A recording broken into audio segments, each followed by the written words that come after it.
Hi betting experts, on Thursday August the 13th. First of all, look back at our two bets at Beverley on Wednesday. We move on to Salisbury on Thursday, a competitive card. The ground currently good to firm. There's plenty of unsettled weather in the forecast.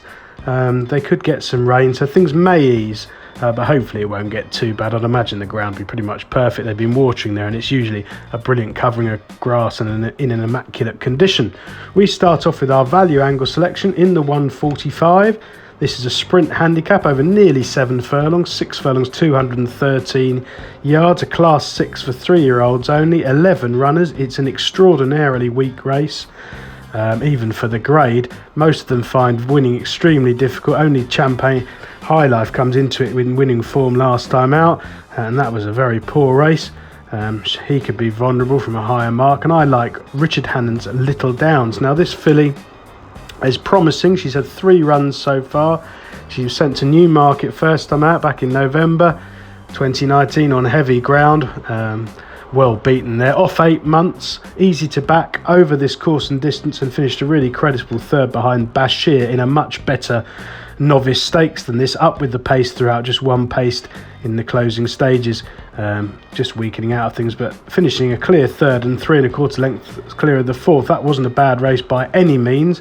She was then sent to Redcar, again easy to back, 10-1 chance, and well beaten there. I don't think that was her track, to be truthful. She never really got involved and weakened 2 furlongs out.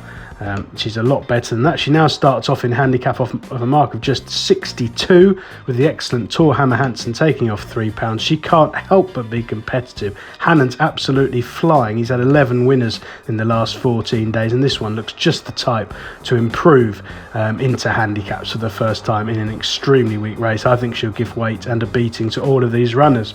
For our nap of the day, we go to the opening 12:45. This is the Crouches Down Maiden Auction Fillies Stakes, again over just shy of 7 furlongs.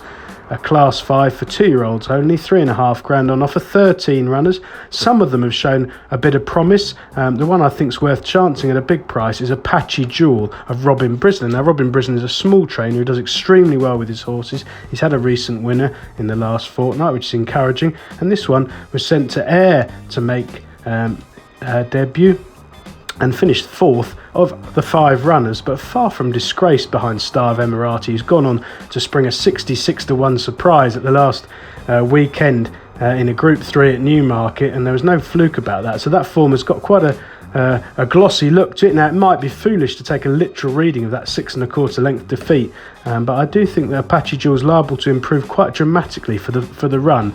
As I say, the stable's very useful. And I think she'll go really close here. At the prices, I think she's around 8 or 10-1 this morning. Well worth taking a chance, with the other runners all looking much of a muchness. Perhaps Crazy Luck. Rod Millman does well at Salisbury, and this one showed plenty on her debut, when 4th of 11 behind Fairy Dust at Windsor. I'm never that mad on Windsor maidens. I don't think there's that many horses fancied in most of them, and a lot of them are having a look on from rear for a future engagement. This one is entitled to sharpen up considerably for the run. Rod Millman wouldn't be known for first time out winners, and she could improve. But for me, Apache Jewel worth chancing at the prices. Best of luck on Thursday, betting experts.